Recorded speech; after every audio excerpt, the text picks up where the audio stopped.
Yo, vintage got the boom back.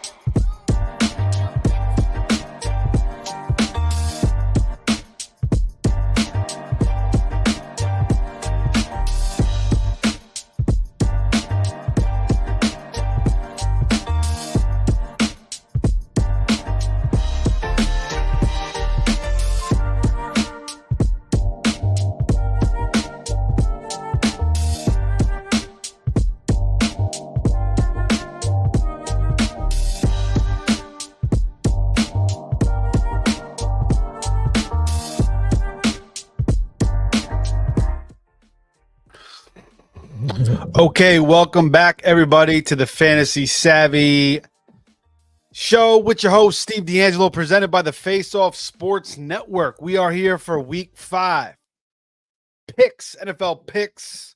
We just saw an absolute thriller of a game between the Bucks and the Falcons. Goes to overtime. Darryl Hodge is running into the freaking end zone. Drake London gets hurt. Hodge freaking huge play to end the game. You know, first touchdown, scores in overtime, gets the W. It's not like the playoffs where they get the match. Regular season, the first touchdown wins. Falcons get it done. We're going to get into that game as well. We're going to recap all of it. We are here every Thursday night, recapping the Thursday night game and getting into the NFL picks every single week. We will go over everything tonight. We have a lot of picks for you guys tonight. 13 picks on the board. Last week was not great, guys. It was not great. We were 2-6. Bad week. We came into the week 8-1, and we went 2-6 last week. So that now leaves us at 10-14-1, just a 42% clip. Last year, we were 87. I believe it was 87-74-2. We finished 54%. Anything over 52.5, you're cashing. So we expect to get over that 52.5 percentage, once again, and hopefully get past the 54% we did last year. Rough week last week, but we got 13 picks this week. Feel pretty good about them. Got a lot of freaking overs this week. So, that could always be a little bit scary, but we're going to get into all of it. Week one we skipped because I was doing my fantasy draft still. I'm in a bunch of leagues. So we skipped that. But week 2, we went 3-5-1. And then week 3, week 3 we went 5-3. So we were 8-1. And then last week we went 2-6. So now we are 10-14-1. And we got 13 picks tonight. So we're going to come right back. You guys like, subscribe, share. We got tons of stuff here on the Face Off Sports Network. We got Stardom Sit-ems again tomorrow, Stardom Sit-ems Sunday, Monday recap, Tuesday waivers, Wednesday we got buy, sell, holds. We got something for you guys every single day, so make sure you hit that subscribe button.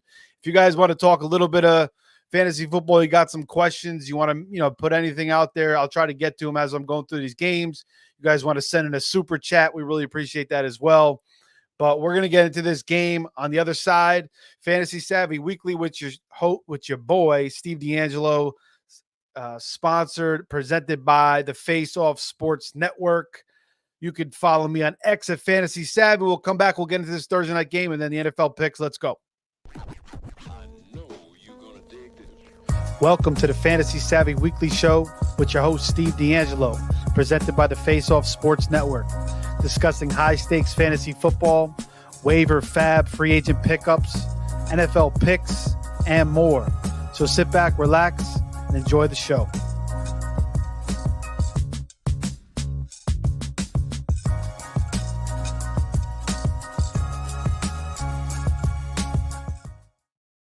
Okay, we're back. We're going to get into this Thursday night game. Again, guys, whether you're watching on YouTube, Twitter, Facebook, Twitch, make sure you like, subscribe, any comments, put them in the chat. We'll get to them as we're going through these games.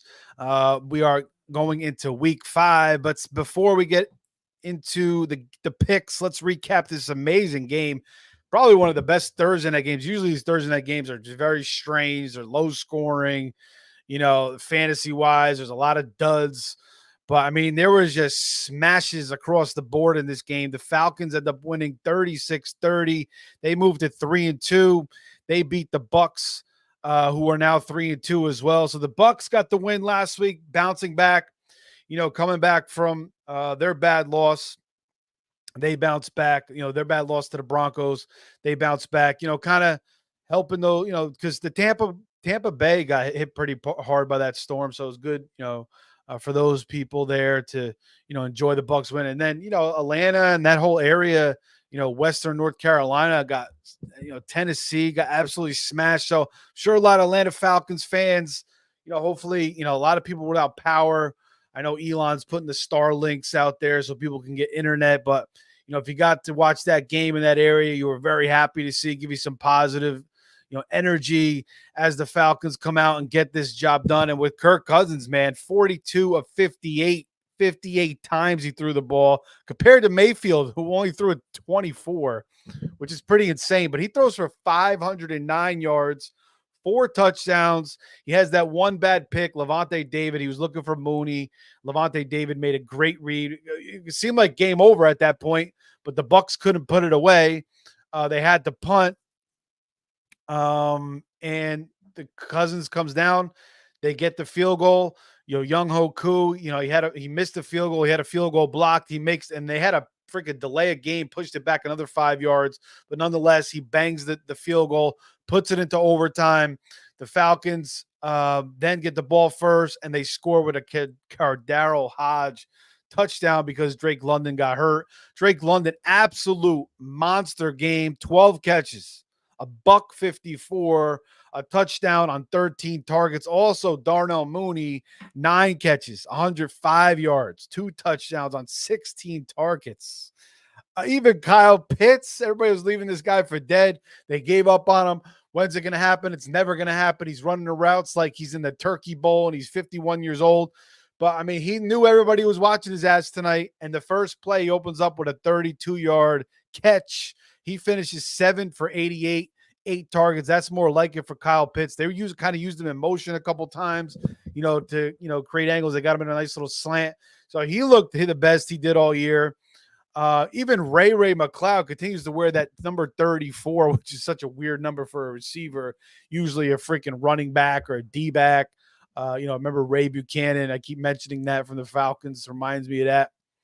He has a good day, 6 for 66. And again, this Zach Robinson offense, very similar to Sean McVay. They run a ton of 11 personnel and 3 wide receivers. So we saw a ton of that again. McLeod got heavily targeted. The Falcons were just throwing relentlessly. Bijan, 12 for 61 on the ground. So better day on the ground for him after 2 dud days, with low yards per carry. He also catches 3 for 16. So not a great fantasy day. I mean, just basically, gets you 10 points. It's like Justice Hill territory right there. I mean, we're expecting Bijan to smash a little bit more here.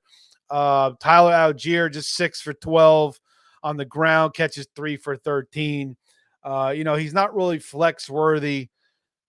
It's still Bijan for the most part. I mean, Algier's going to have some good games now and then.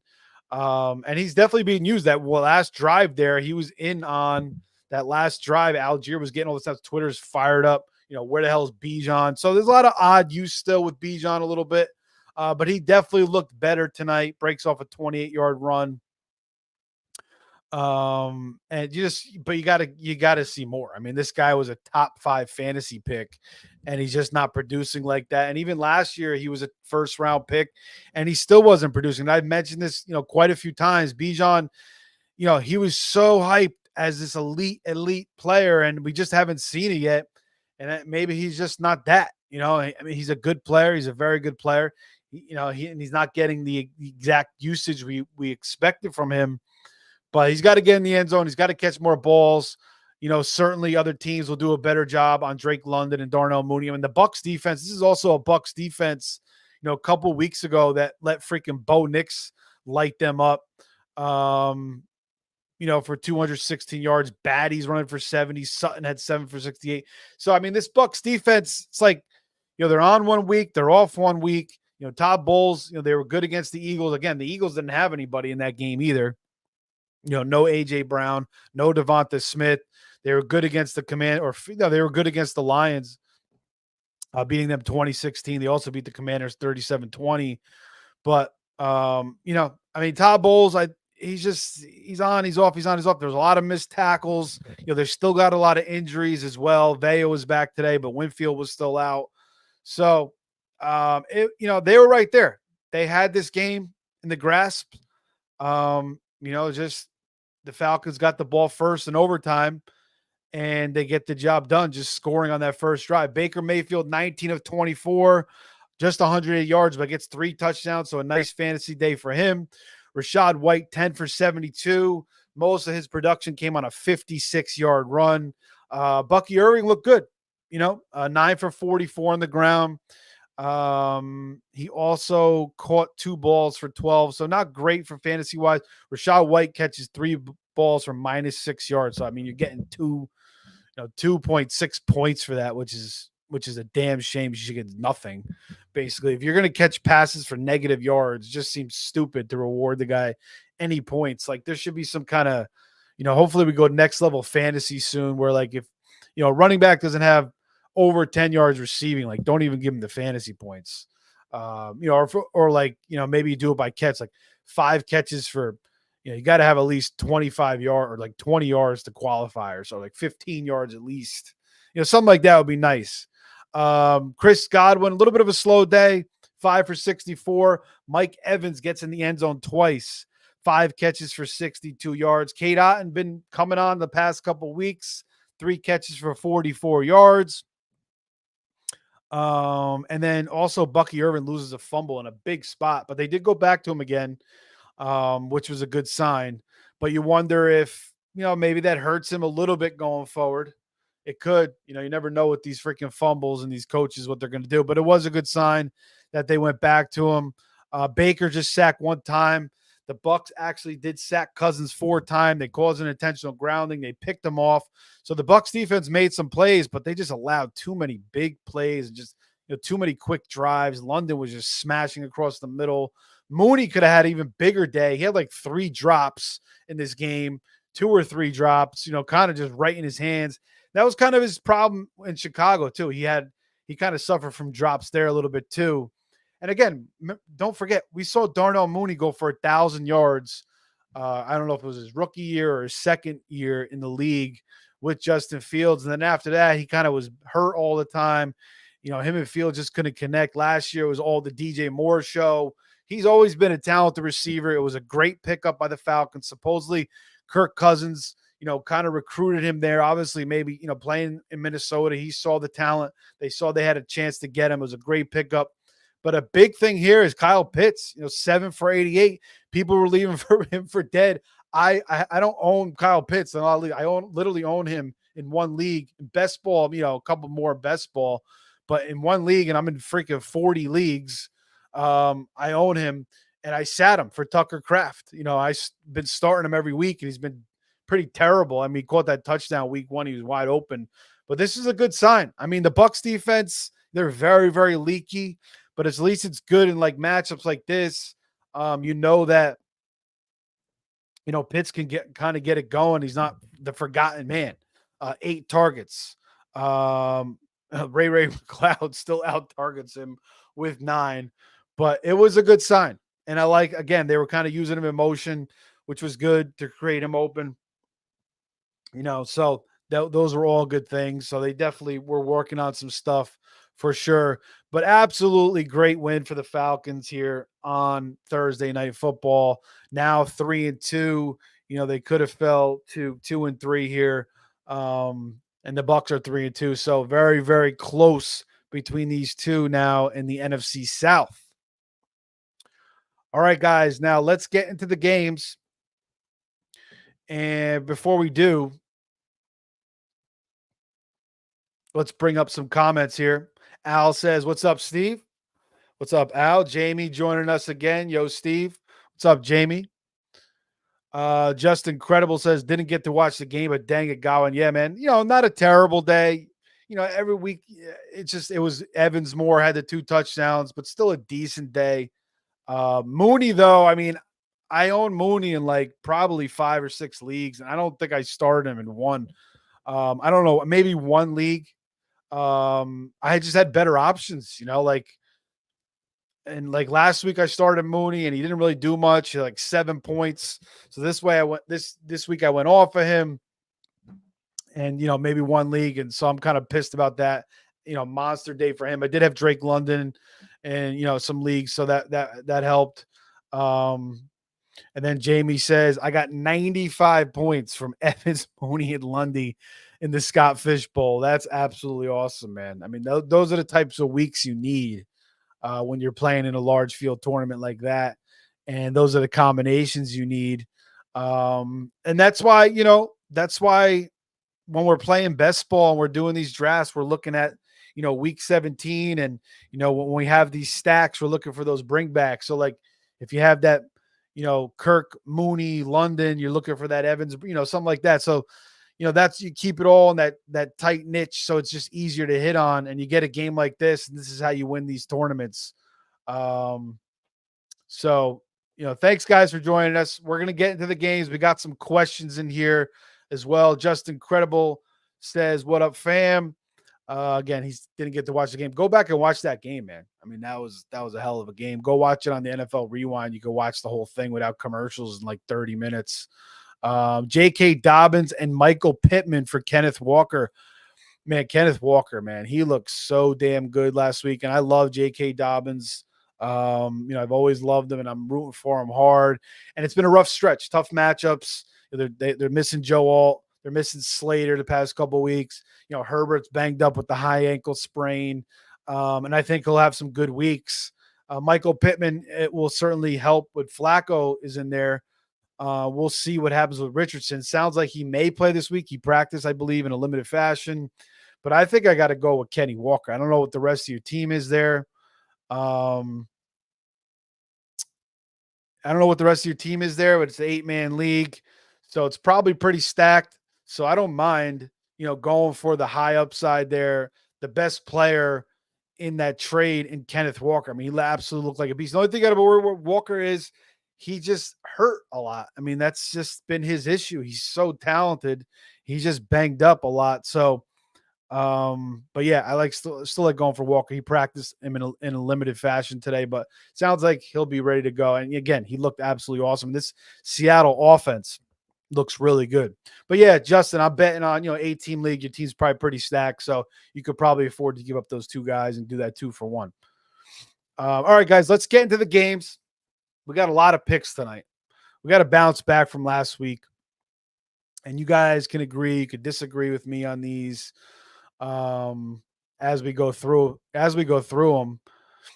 But and we'll talk about each game briefly, I guess. The London game, Jets, Minnesota, 9:30 in London, across the pond, as they say. This game is rough. Like, there's so much. It's just like it's always a kind of a weird game. But you get up, get some coffee, got some football early. You set your lineups, you're doing your rankings, whatever you're doing. Put in your DFS lineups, and you watch this game at the same time. Little Rich Eisen, I guess, does these games, but no play for me here. I mean, on the surface, it looks like Vikings should smash, but I don't know. I looked at it. I don't have any play here. 40.5 total in that game. Rodgers a little bit banged up coming in. Sam Darnold revenge game, but no play there. Another game here, ugly ass game, Miami, New England. Now, I do expect Tyler Huntley to, play better. That game plan last week was just, I mean, I understand like he hasn't been in the offense, but you have Tyreek Hill and Jalen Waddle. I mean, you got to try to get these guys the ball like across the middle. Like they opened up with a pass to Waddle across the middle. Then it was a lot of horizontal stuff, quick screens, tons of runs that went nowhere. The play calling was just not there. I do expect it to get better. I think Huntley's definitely an upgrade from those other two guys, Tim Boyle and Skylar Thompson are bums. So, but I'm not making a pick in this game. I could see Brissett having a decent day. Maybe Drake May comes in at some point, so forget about it. But we do have a pick here in the Indianapolis-Jacksonville game. Now, I don't really want to pick Jacksonville. I don't want to do it, guys. Professional football in America is a special. But I mean, are they going to go 0-5? Are they really going to go 0-5? And you look at their past history against the Colts. 2 wins last year, 31-21 in Indy, 37-20 in Jacksonville. I get it. It was Gardner Minshew. The first game actually was Richardson, actually. Let me see. Yeah, the first game was Richardson because that game was early. He was still healthy. Richardson went 24 of 37, 223, a touchdown and a pick. Lawrence went 241, 2 touchdowns, 1 pick. ETN 77 on the ground. Calvin Ridley gets a buck for a touchdown. Zay Jones scores in that game. Zay Jones is long gone, obviously. But I mean, I just think that Jacksonville has got to get a win somewhere. And I think it could come this week here against the Colts. They're 0-4. They're absolutely desperate. I do not want to take Jacksonville. It feels ugly as hell, but this is how you got to make picks sometimes when you're making picks. They got to feel ugly. Sometimes when they feel great or they look too easy, they never really work out. And when they feel ugly and you kind of feel like you should do it, that's kind of when you do it. So I didn't really want to make this pick, but we are going to take Jacksonville -2.5 to bounce back. Brian Thomas has been great. It sounds like Evan Ingram's going to come back. That's going to be huge. Christian Kirk's been picking it up. ETN and Bigsby are a little bit banged up. At least one of them should play this week. I know they're both limited in practice. So I'm not really worried about that. And on the other side, whether it's Flacco or it's Richardson, Flacco came in, looked pretty good last week. Josh Downs, Pittman, Pierce, but no JT. They're going to go. I don't think he's playing. Trey Sermon, very underwhelming. Always kind of like Trey Sermon, but just hasn't done anything in the NFL. So that's a downgrade there at running back for sure. And I just think Jacksonville's going to be fired up. They're home. They're 2.5-point favorite. They got to get a win somewhere. I mean, if they don't win here, Doug Peterson is probably going to be fired. I mean, they start at 0-5 and it's another shit show. And trust me, I don't like the way Lawrence looks. I haven't liked the way Lawrence looked. I mean, I had my doubts about him coming out, and then he kind of he had like that playoff game against the Chargers when they were down. He made that ridiculous comeback, and he's shown out. He's had some big games, but like last year, he was a hot mess and he regressed, and it's continued into this year. He just has so many weapons. It's just like he's doing the least with the most, basically. But getting Ingram back, I think they get it done. I think they cover this spread -2.5. And I'm also going to take the over in this game. Past two matchups, 37-20 and 31-21 here. Flacco can move the ball. Richardson can move the ball. I think Jacksonville is going to move the ball. So we are going to also take the over in this game, over a 45.5. I see that pretty much across the board here. As far as the 2.5, it's mostly 2.5. You can find that pretty much anywhere. DraftKings, FanDuel, both have 2.5. The 45.5, also pretty much anywhere. You could always buy the hook if you want down to 45. If you want to play it safe, you could tease Jacksonville with the over as well. I don't mind that. But those are the first two picks for week 5. Jacksonville -2.5 and the over 45.5. All right, next play here.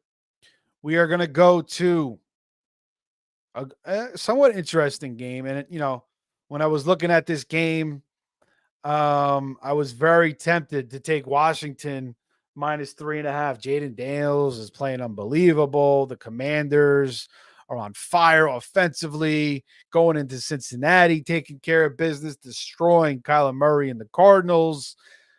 And, Cleveland's a shit show. Deshaun Watson's he's a hot mess. Cooper's getting freaking dropping balls. He's getting touchdowns called back. Freaking 80-yard touchdown called back against the Raiders, which was a BS call. I mean, that should have been a touchdown. They lose to the Raiders. They lose to the Giants. They beat the Jaguars, the lowly Jaguars. But I don't know. Like, I could see a world where the Browns defense, Jim Schwartz, does something here. They're 1-3. They're going to get David Njoku back. Now, he didn't practice today, but supposedly that was a planned rest day. He practiced yesterday. So it sounds like they're getting Njoku back. Nick Chubb is starting to practice again. He's not coming back this week. It sounds like maybe week 6, week 7. Their offensive line, I think Jack Conklin's coming back as well. or Willis, one of those guys. They're gonna get a little bit healthy on the offensive line. I'm not taking the Browns here. I think it's a little bit of it could be a little bit of a trap here. I think a lot of people are going to take the Commanders, and they certainly could blow it out the water. Maybe Vegas is a little under market on Jaden Daniels and how really good he is. I mean, he just looks so freaking smooth out there, running, throwing the ball. So I'm not taking the spread, but I do like the over in this game, over 43.5. I just think Washington's going to put up points. Freaking Jacksonville scored 18 on them. Dallas scored 33. The Giants scored 21 with Daniel Jones. The Raiders scored 20. Washington's coming off 38 and a 42. I mean, you think they should be able to get to at least, 24, 27 points. And I think that Cleveland, I think Deshaun Watson and company with Njoku back, I think they could put up 20, at least. So if we get a 24-20, we're going over. If we get a 27-17, we're going over. So, I could see a game like that, something like that. So I like this over. There's no weather anywhere this week, really, that I'm seeing. Nothing crazy, a little bit of rain here and there, but a little bit of wind, like 10, 15 miles an hour. But, below impact, chance of a shower in Cincinnati, scattered storms in Jacksonville, nothing there. Scattered storms in Pittsburgh. So no weather in Washington of note right now. I think the spread is a little bit of a trap. So I'm going to stay away from it. I think a lot of people may take it. I can certainly see the Commanders taking care of business for sure, 100%. But let's go with the over for pick 3 in week 5. All right. Now, another great game here. This is going to be a matchup of 2 3-1 teams. Get it in here. I got one thing to say. This is when the big dogs come out. So we got Allen versus CJ Stroud. Again, battle of 2 3-1 teams. In Houston, in the Dome. You guys remember Allen lost to Deshaun Watson in that playoff game back in 2020, COVID year, 22-19 in overtime. That was a weird game. I don't know if you guys remember that game, but like Dawson Knox, he had some missed blocks. There was a lot of drops. There were some terrible penalties. Bills should have won that game. They kind of got screwed a little bit. Their Allen's teammates let them down a little bit as well. Not saying this is a revenge game for that. They did beat the freaking Texans 40-0. I think with Davis Mills back in 2021. Let's see who Davis Mills, 11 of 21 for 87 yards. Mark Ingram was there. Brandon Cooks was on the team. Pharaoh Brown, their team was absolute trash. 40-0. So, I'm not saying this is a revenge game or anything, but, that game was in Buffalo. This is back in Houston. I think Allen probably still remembers that game pretty vividly. And, the Bills are coming off a shellacking against Baltimore. The opening possession for Baltimore, Derrick Henry takes it 87 yards to the house. They win 35-10. And, Bills just couldn't get anything going. Couldn't run the ball. Couldn't get their pass game going. They were starting to get a little something going, and they ran that stupid trick play. And Kyle Van Noy comes diving behind Allen. Kyle Van Noy's got like 5 sacks or 4 sacks, like 2 sacks. I don't know. He's got a bunch of sacks. He's playing out of his mind in Baltimore. It just seems like that's kind of what Baltimore does. They get these guys and these veterans, and they just start making plays. And after that, the game changed. They just couldn't not get anything going. I believe they rested their guys towards the end of the game. I think we saw Mitch Trubisky come in at the end. So, it was just a shit show game. They were 3-0. They're probably a little overconfident. They're coming off a huge blowout against Jacksonville, huge blowout against Miami. Riding a little too high, getting a little too overconfident. It's understandable. And they get smacked around by Baltimore. And I thought the Bills would win that game, but it's just the ebbs and flows of the season and the schedule. And sometimes you just get games like that. But it was good that, like Alan said, good that it happened early in the year. And then Houston coming off a win against Jacksonville 24-20 at home. They got slacked the week before, kind of like Buffalo did against Baltimore, losing 34-7 to Minnesota, beat Chicago 19-13, opened up week one against at Indy, winning 29-27. But their secondary has been leaky. Minnesota tore them up. Richardson tore them up a little bit with Alec Pierce going deep, a couple times there. Even Brian Thomas had a nice game against them last week. So I think this is going to be a back and forth game. I think Buffalo is going to have some issues with the Houston passing game. Tank Dell is going to be back. Sounds like Mixon's may have kind of re-aggravated his ankle a little bit. So he's definitely out. It looks like he's out. He hasn't practiced. Damian Pierce looks like he's out again. So it's going to be Cam Akers and Amagwale again. Kind of mixture. There was one other back they were using there too. I forget his name. But, their three receivers will be back. Dalton Schultz, kind of a back and forth game. But I like Buffalo to take care of business here. -1. I think they go on the road. I think they get the running game going a little bit with Cook again. Shakir, he hasn't practiced, but Curtis Samuel could step in, I think. You still got Kincaid. Hopefully Keon Coleman. Allen could just he could run in this game. I think their defense will step up a little bit, and their secondary has been good against good pass defenses to start the year. Against Arizona, they shut down Harrison. They were shutting down Tyreek and Waddle. Even when Tua was in the game, they picked them off like 2-3 times. They completely shut down Trevor Lawrence. And then last week they just got run all over on. And Houston wants to probably run the ball here, but are they going to be able to run the ball with Cam Akers? If they had Joe Mixon, maybe a little bit different. But you're mixing with Akers with Abugunwale. But maybe they should use a little bit more Akers this week. But anyway, I'm going to go Buffalo -1. I think Buffalo bounces back from that loss. And we are also going to take the over here, 47. 47.5. If you could find 47, that's what you want. I mean, you want to try to find that 47 somewhere for sure. And buy that hook down if you want to. But if you can find the 47, just roll with that. So that will be the next couple of picks there. Bills -1, over 47.5. We got a couple comments on this game here. Just Incredible says, I dropped Browns defense for Jeff's defense last week. Hope it pays off. Yeah, don't mind that. Jets defense had a nice week last week. I mean, Bo Nix had negative yards in the first half, and they still lost that game, which is crazy. I'm looking forward to Sauce versus Jefferson battle. That will be interesting.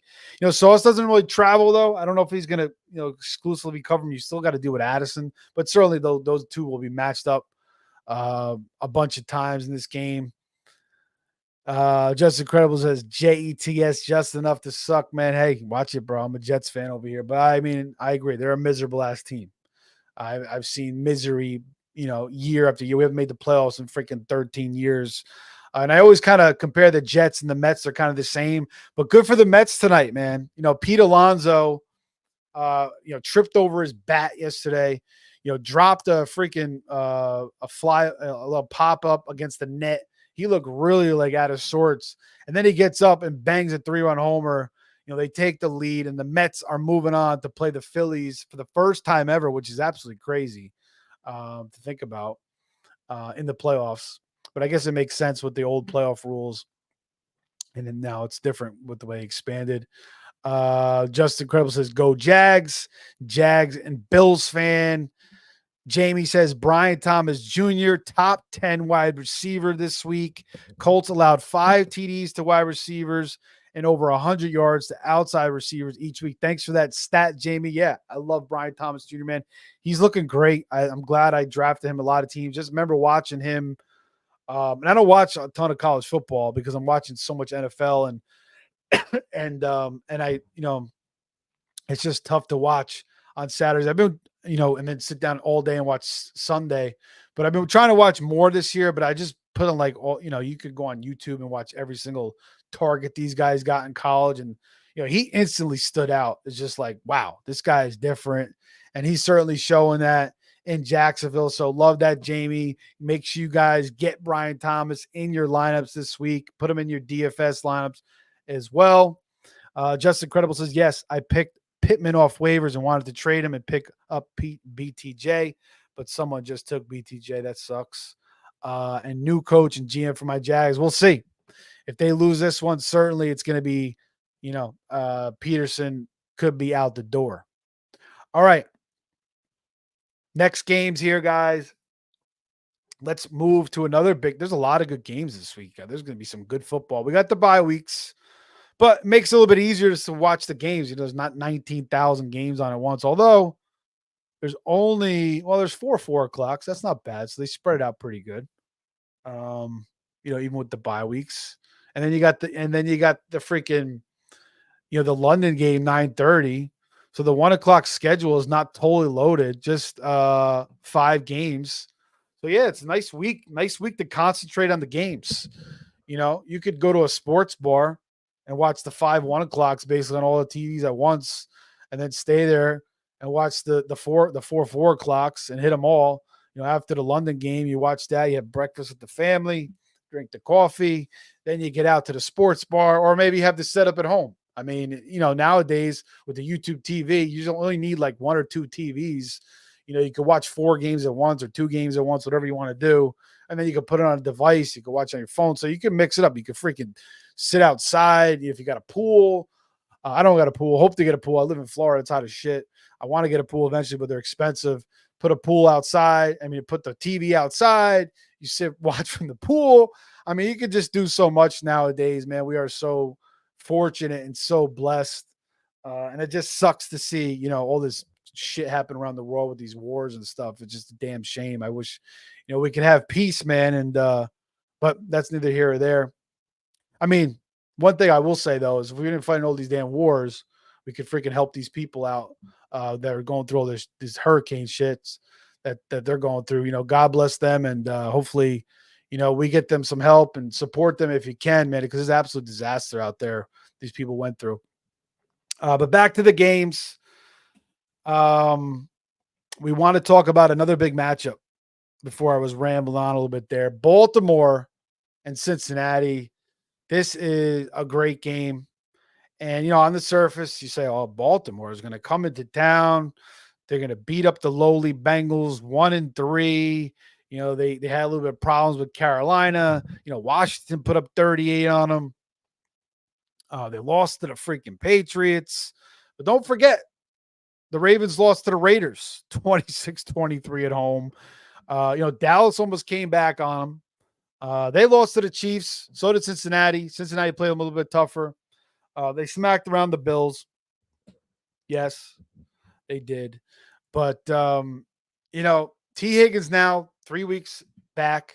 He looked much better last week, 6 for 60. Chase has gotten it going. Chase Brown is getting it going.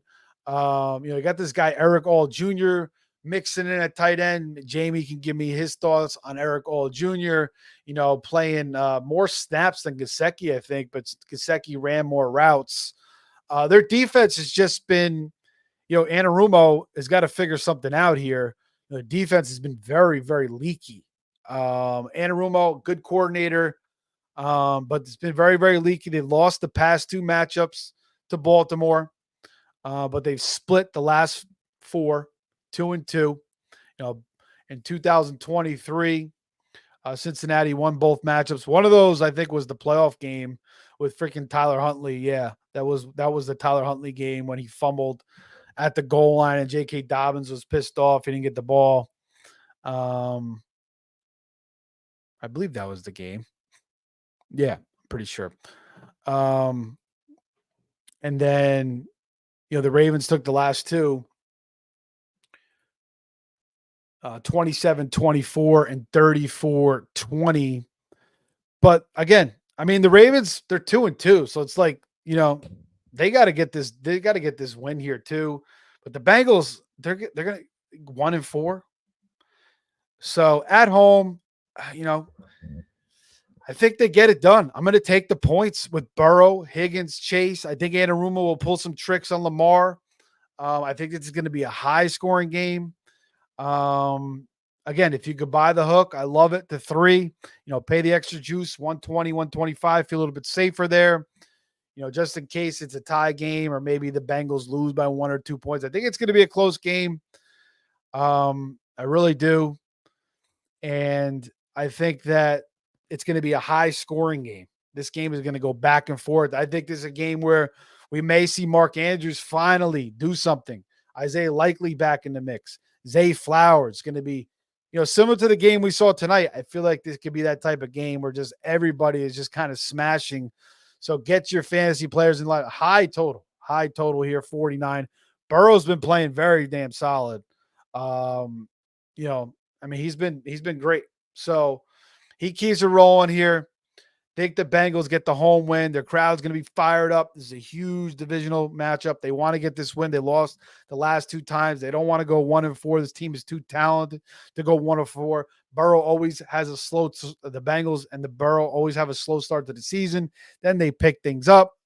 Even more so this year with Higgins and Chase. Chase holding out basically to the end. So let's go Bengals plus 2.5 for official pick purposes. But if you find 3 somewhere or you want to buy it up, that's good. And then also let's go over 48.5 is the number we're going to stick with. We see 48.5 here at FanDuel. Got 48.5. So you could buy that down to 48 if you want. Again, another tease here. 2-team teaser. I kind of like to do the 2-team teasers a little bit. You could do the Bengals. You could buy that up. Now you're getting 8.5, which I like, and you buy that total down to 42.5. That sounds pretty good. That's why they call it a teaser. All right, guys, let's keep it moving. Next game, we are now into the 4 o'clocks. We are going to go to the West Coast. And we're going to take the San Francisco 49ers to take care of business against Kyler Murray and the Arizona Cardinals. Minus 7.5. Actually, get -7 at Bet365. So we're going to go with -7 here as the official number. And, the Niners really haven't put together a true, Niners game yet. The Jets game, you could say, 32-19. They did look pretty good that game. Then they went to Minnesota. They lost 23-17. But we see how good Minnesota is this year. People are ranking them number 1. They lose to the Rams. That's just McVay pulling something out of his ass. Stafford pulling something out of his ass. 27-24. Then they take care of business, which they should have against New England. Purdy's playing very well. Kyler Murray's not playing that great. He's not running a lot. Supposedly, I don't know if you guys saw this. Somebody was saying that he was limping a little bit last game. He only ran for 3 yards. It was just a hot mess. He didn't have McBride. McBride seems like he's coming back this week from the concussion. But they lost to the Lions, only put up 13 points. They went off against the Rams 41-10. He played great in that game. And he played pretty good against Buffalo, too. But remember the Buffalo game? They lost 34-28. DJ Dallas did have that kickoff return that helped their offense a little bit too, or help them put some extra points on the board. So they're struggling. I don't know if Gannon's going to be able to figure this out against this Niners offense with all their weapons now, and Jawan Jennings in the mix a little bit more. Mason's look great. Debo's back. Ayuk still hasn't got it going. Ayuk could certainly get it going this game. The total is 50. The Niners have won the last 4 matchups, 45-29, 35-16, 38-13, 38-10. So they've owned this matchup. It doesn't matter what coach is in there. Shanahan's got Arizona's number. And it's 7 points. And the Niners, they're going to keep it going. They're 2-2. They don't want to go 2-3. Arizona, they don't want to go 1-4, but I think they're going to go 1-4. The Niners are just too damn good a team. They've been in the Super Bowl too many damn times. They're not going to open up the season 2-3. And, again, maybe Arizona covers this game. Maybe Kyler Murray, maybe McBride goes absolutely nuts, which is absolutely possible. McBride was my tight end 1 coming into the year. Maybe Harrison has a huge game. The Niners defense hasn't exactly been great. Again, we saw that against the Rams. Missing those receivers. Rams put up 27 points. But I just like the way that the Niners are going to turn this, around a little bit here, getting healthy. And I don't really like what I'm seeing out of Arizona right now. I know it's a big number, but if you could find the 7 anywhere, If you can find the 7, I see it at bets 365. That is what we're going to roll with. So let's go with the Niners -7 for the first pick of the 4 o'clocks. The Colombian says follow watch, follow wage, follow wage, follow wage. All right, man. Follow the wagers. That's right. Just Incredible says, oh, by the way, I'm a new subscriber. Just found like 2-3 weeks ago. Hopefully you'll see me around more. Like what you do. Appreciate y'all. Appreciate you, man. Thanks for coming along. Yeah, man. We got stuff every single day. Monday recaps, Tuesday waivers, Wednesday start sits, Thursday start sits, Friday start sits. We got the NFL picks. We got a DFS show on Saturday. Another last minute start sit on Sunday. So we got tons of stuff. fffaceoff.com, Faceoff Sports Network. Make sure you like, subscribe, guys. Hit that notification button. And I'll be back with this show after every Thursday night game, recapping the Thursday night game and getting to the NFL picks. And hopefully we come away just like last year, 54% in the winner circle once again. Binking says, sup, fellas? What's up, buddy? Glad you could join us. Binking says that Jags game could be sloppy. Certainly could. Certainly could be sloppy. But I am expecting some points, and I think the Jags get it done. But Bang and Play says on Twitch says, should I start Christian Kirk at my flex or the running back for the Colts, Trey Sermon? And again, they are playing each other, and it is a nice matchup for Sermon.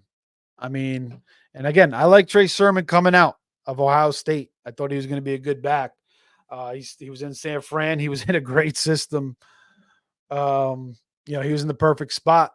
He hit that doghouse. I guess he wasn't working as hard as he was supposed to. But we saw Ayuk go in that doghouse. We saw Dante Pettis go in that doghouse. So a lot of talented guys have been in the Shanahan doghouse, and some come out of it, some don't. And Shanahan in the past, has kind of missed on running backs a little bit. He's kind of forced to use guys. He uses them like kind of late, like when he was the coach with the Falcons, offensive coordinator. He was in love with Tevin Coleman, and Devonta Freeman was clearly better, but kept going Devin Coleman. Finally, they went to Devonta Freeman, and he showed out. Even in San Francisco, like Raheem Mostert just kept showing how freaking talented he was. But again, he wanted Tevin Coleman. He wanted Jerick McKinnon. McKinnon was always banged up, but he's still giving Tevin Coleman carries. Finally, all these injuries, he had to use Mostert, and Mostert just went off. So you never know. Maybe that was the case with Trey Sermon. Maybe he just didn't like what he was doing. But sure, Sermon hasn't done much with the Colts. He hasn't looked that great. But he certainly could have like a game, like a little bit of a redemption game here for his career against the Jags. I'm sorry to get so long into this. Every time I talk about Trey Sermon, I always kind of go on a rant. But Christian Kirk, yeah, he's been hot the past couple of weeks, and I expect him to have another good game this week in a high-scoring game. Evan Ingram should be back. Now, if Evan Ingram's out, definitely like Kirk. If Evan Ingram's in, then it's a little bit more shaky. It's tough to go with the running back, the receiver over the running back, but I think I would lean Kirk here. Is your league PPR? That would make it even more so for Kirk. JT, it looks like he hasn't been practicing, Justin, so it looks like he's going to be out. Again, if JT is obviously in, tomorrow is going to be the big indicator of whether we know if he's playing or not. Sounds like he's going to be out. It's a mild high ankle sprain. So it sounds like he's out, but I would go Kirk there, man. Julian Garcia says, welcome, buddy. I have Fields, Brees, Ford, Drake, DK, Wandale, and Singletary, Dell, Jonathan Brooks, Bucky, Likely, and Puka on IR. Should I be patient with Puka? I don't really want to trade him right now with his value being so low. Yeah, you can keep him on your IR. I mean, just keep him on your IR and wait till he comes back and just keep adding guys. I mean, you could try to trade him and see what you can get. Um, you know, float him around a little bit. But yeah, I mean, his value is low. I mean, they're saying he's gonna miss another month, so it might be tough depending on who you're trading him to. But yeah, just be patient. I mean, he should be back at some point this year. It's just been a rough start, obviously, for his 2024 season, and there was rumblings about him being hurt, and there was kind of like the CMC thing. They weren't really letting us know what the hell was going on. All right, guys, back to the games. We got to keep it moving here. We are almost at an hour. Let's stick with another 4:00 game in the 4:00 slot. Now, this game, it might seem a little bit too obvious.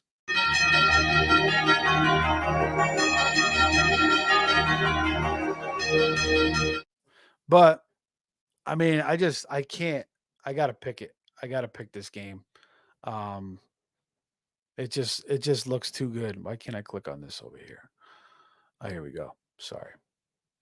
Um, I got to go Green Bay -3 going to LA. Now LA is 1-3. They need this game, but the Packers need this game too. They're 2-2. They just lost to Minnesota in a close one. They almost came back. Jordan Love's first game back after that freaking Brazil game where he almost, we thought he had a major injury, but it was an MCL and he sat out, the next 3 weeks basically. In the next 2 weeks basically, and he came back last week. Malik Willis did a great job, filling in for him. Credit to LaFleur for creating game plans, but credit to Malik Willis, man. He looked really, really good. So we got to go Packers -3. Romeo Dobbs didn't practice today for personal reasons. So we'll see what happens with that. So no Watson, could be no Watson, no Dobbs. But again, you still have Jaden Reed. You still have Dontavian Wicks. You still got Tucker Kraft. You got Josh Jacobs in the run game. And you got Bo Melton. I mean, Bo Melton can play receiver too, man. Like these guys, this team just has all these receivers coming out of nowhere. Like I call them the Wu-Tang clan of receivers. It's just got all these different guys doing all these different types of things. Hopefully Dobbs makes it back. That would be a big plus. But even if he's out, I think the Packers get it done here in LA -3. I mean, Jordan Whittington, good pickup. He played, a ton last week. I led the team in catches, led the team in routes, led the team in targets. Tutu's right there as well. He's been playing good. You still got, Kyron Williams. You got McVay on the other side. But, their defense has not been good. 41 to the Cardinals. Caleb had a decent day against them. They lost to the Lions 26-20. They did beat the Niners, though. I just think Green Bay with Love now in his second game back, the way he looked last week, 4 touchdowns. He did have 3 picks. He's definitely he's still throwing off his back foot, chucking it up. So I think he'll calm down a little bit this week. I think they'll try to run the ball a little bit more, make him not have to throw as much. But I still think he'll have a big day here. And I think they'll get it done. Green Bay -3 here is the play. And one more play in this game. We'll go over 48.5. I think Stafford and company will keep up with the Packers. I mean, Whittington, I think, is going to have a nice day. Get him in your fantasy lineups. Tutu's been good again. Kyron will have a pretty good day. Demarcus Robinson, man, like he took Tutu's job last year. I mean, Tutu was smashing. And Demarcus Robinson came along. I don't know if they signed him from the Ravens or what, or maybe he just was hurt, but he came in like, a couple weeks after Tutu, and then he just took Tutu's job. Now we got freaking Tutu taking Demarcus Robinson's job. But anyway, they got weapons still is my main point. And I like that to push the game over. So 48.5 and Packers -3. One more pick in the 4 o'clocks.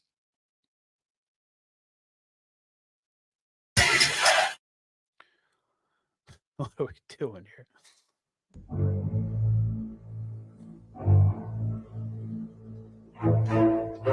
One more picks in the 4 o'clock slot, guys, and we're gonna go with Seattle at home against the Giants. Giants got to travel all the way from the East Coast all the way to the West Coast. 4:25 start will be 7:30 basically for the Giants. So like a basically like a Monday night game for them on the East Coast.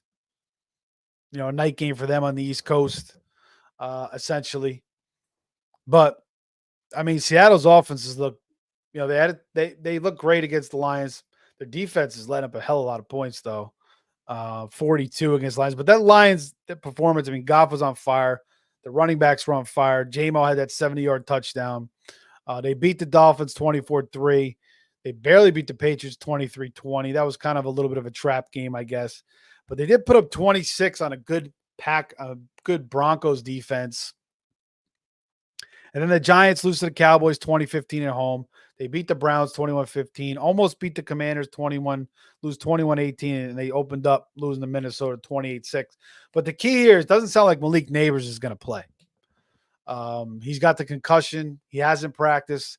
Sounds like it's a long shot. You got Darius Slayton. You got Jalen Hyatt, who could fill in, kind of that role. Then Wandell will be the underneath guy. Probably get like 12, 13 targets here. Singletary's a little bit banged up. Maybe they got to go to Tyrone Tracy. The Giants defense is not terrible, but I think they're just going to be overwhelmed here by DK Metcalf. I think Deontay Banks, he's been kind of shadowing. I don't think that's a good matchup for the Giants. Then you got Lockett. Then you got JSN. Kenneth Walker is back looking unbelievable. You got it. Seattle has got a great home crowd. So West Coast trip for the Giants. I just don't see them. I mean, Daniel Jones maybe pull something out of his ass here. I just don't see it. I really don't see it.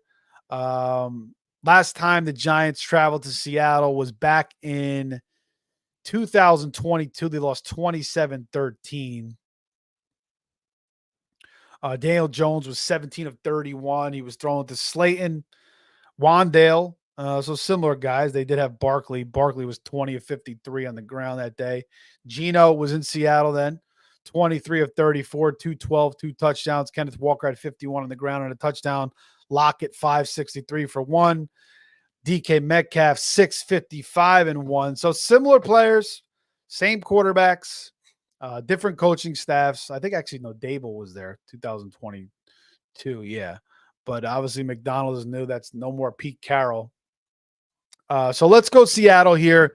If you could find the 6 somewhere, obviously take the 6. Again, I like kind of buying the hook, especially with numbers like that. But if you don't want to pay the juice, that's fine. Best number you'll see here is -6.5, -110 on FanDuel. Everywhere else, it looks like it's -115.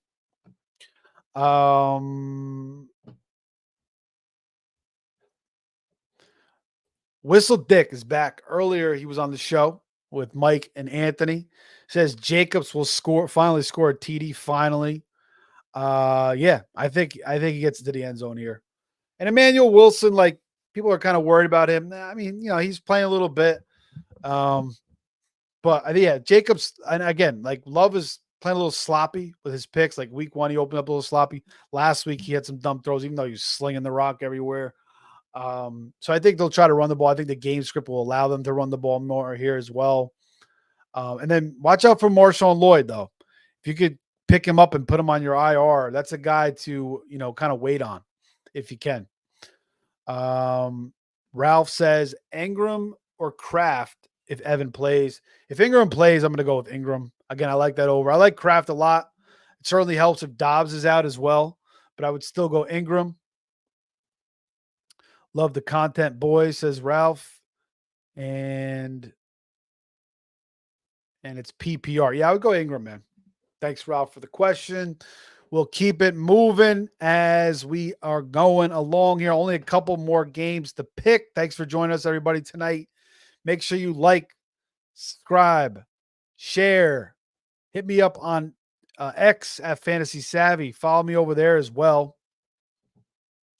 And again, we got shows every single day, guys. So we got you covered. Anything you want, anything you need. The Stardom Sit-Em shows are great because you guys got any questions. We're different than other shows. We'll answer all your questions. We don't have to put you in a Discord. Maybe that will go in the future, but for now, everything's free. Free. If you want to send us a super chat, we really appreciate that as well. Make sure you like, subscribe, and share. All right. Sunday Night Football.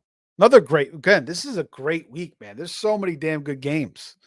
So get excited, man. This is going to be a great week of football. And we got the Cowboys and we got the Steelers. This is an epic, old school, obviously, a lot of history between the Cowboys and the Steelers. Chuck Noll, Tom Landry. I didn't watch those guys, but obviously know a little bit of my NFL history. Excuse me.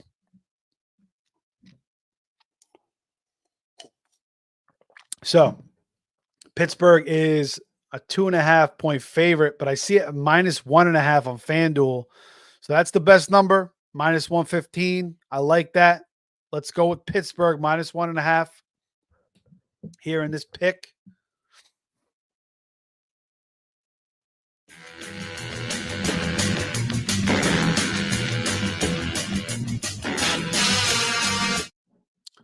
A little NFL film action there. A couple seconds, we'll get away with that. Just Incredible says, I just smashed that like button. I appreciate that, man. All right. So Dallas coming off the win in New York, 20-15. Lost to Baltimore 28-25. They got smashed by the Saints 44-19.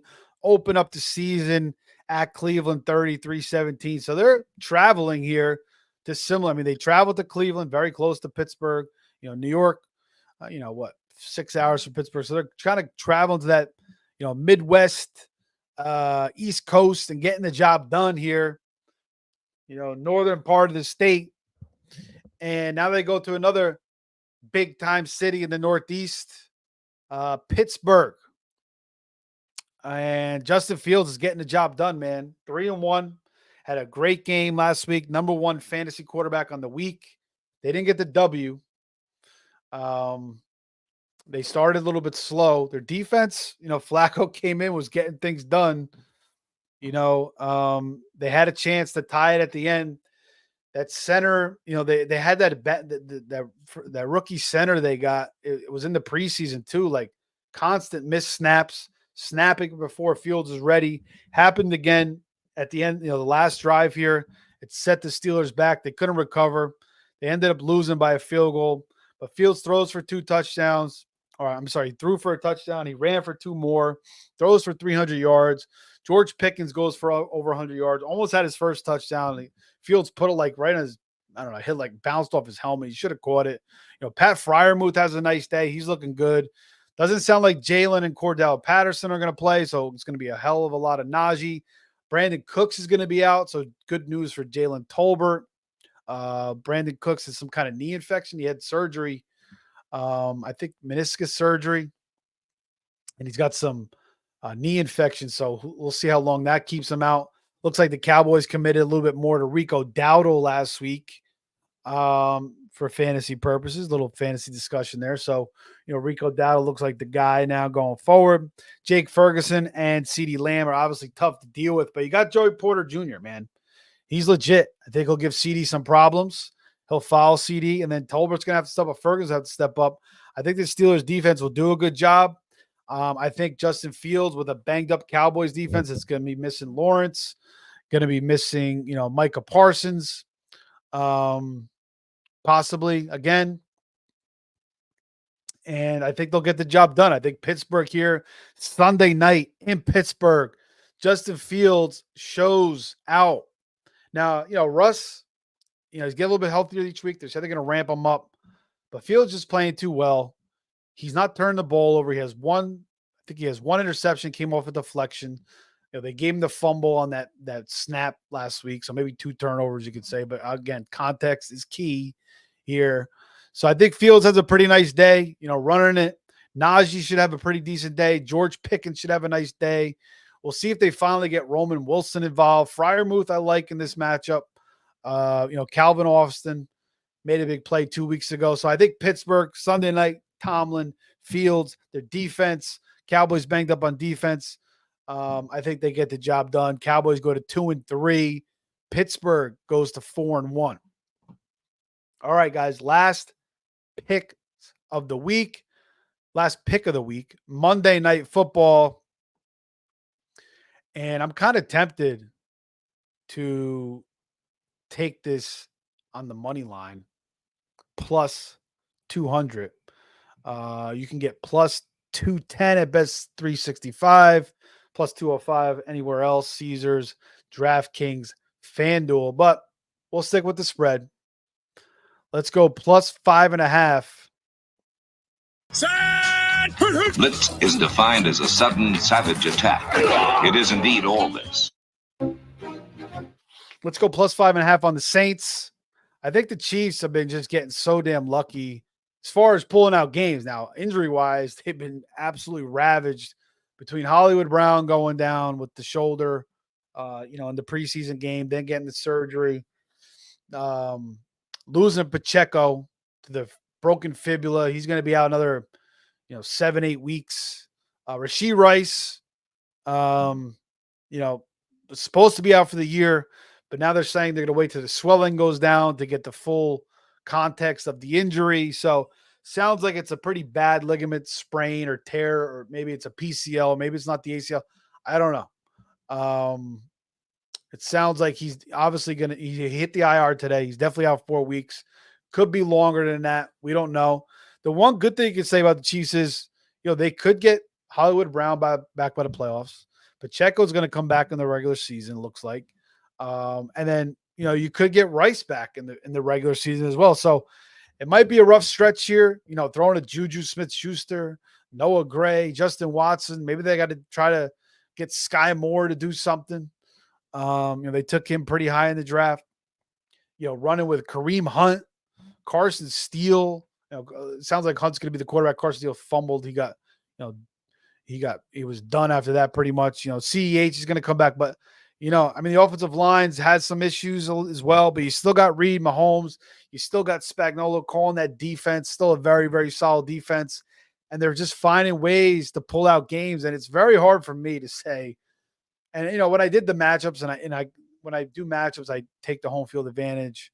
I equate quarterback versus quarterback, coaching versus coaching, offensive line, defense, receivers. And it was pretty much on the number. And, you kind of make your own spread and then you compare it to the Vegas spread. And like, if it's 2 or 3 point difference, I usually go with that. And this one was closer, but it's kind of more of a gut play. And taking Dennis Allen versus Andy Reid feels very disgusting. I just feel like the Chiefs are due for a loss. I mean, again, 27-20 against Baltimore. We saw Likely, barely keep his toe was out by an inch to lose that game. Barely beat Cincinnati 26-25. They come back last second against Atlanta 22-17. They struggled with the Chargers. The Chargers went up 10-0 in that game with no Bosa, with no Derwin James, missing Slater, missing Joe Alt, Herbert on a freaking high ankle, and they barely won that game. So I think the Saints come into town, and the Saints started out hot, and they got humbled against Philadelphia. Played better last week. Shaheed and Olave went off, but I think the Saints come into Kansas City with Shaheed, with Olave, with Kamara, with Dennis Allen and his defense, which has playmakers. Demario Davis will be back this week. Their longtime veteran linebacker. He was out last week. And I'm getting 5.5. So even if they lose the game, I think they cover this spread. But again, I kind of like the money line a little bit here, plus 200. I would sprinkle a little bit on that. The Saints kind of pulled this one out here on Monday night, October 7th. Man, the time is flying. Next week we'll be maybe doing this on my birthday, October 14th. But anyway, let's go Saints plus 5.5 to wrap up the picks for week 5. And again, guys, like, subscribe, and share. I'm going to recap these picks real quick for week 5. Then we'll get out of here. Jacksonville, 1 o'clock slot. Jacksonville, Indy, over 45.5. Jacksonville, -2.5. Commanders, Browns, over 43.5. Bills, -1 against the Texans. Bills, Texans, over 47.5. Buy the hook if you want in all these. Bengals, +2.5 against the Ravens. Over 48.5 in that game. Now in the 4 o'clocks. 49ers -7, bet 365. You can find it there. Packers -3. Packers Rams over 48.5. Seattle -6.5. Sunday Night Football. Steelers -1.5 on FanDuel. And then Monday Night Football. Saints +5.5. So there you got it, guys. Justin Incredible says, night, y'all. Yes, good night, everybody. Thanks for joining us tonight once again. We will be back next Thursday night to recap the Thursday night game. Again, more picks. Let's get some winners for this week. We will certainly enjoy these games. A lot of big games. So everybody have a good weekend. To all the people affected, if you're watching this, in a hurricane area, hopefully you guys are getting some help. If anybody could support, go support these people, contribute to the Red Cross. I know some people can't even get access to FEMA. So prayers for you guys. But thanks everybody for joining us. We'll be back soon. Fantasy Savvy on X. Take care. We'll see you soon.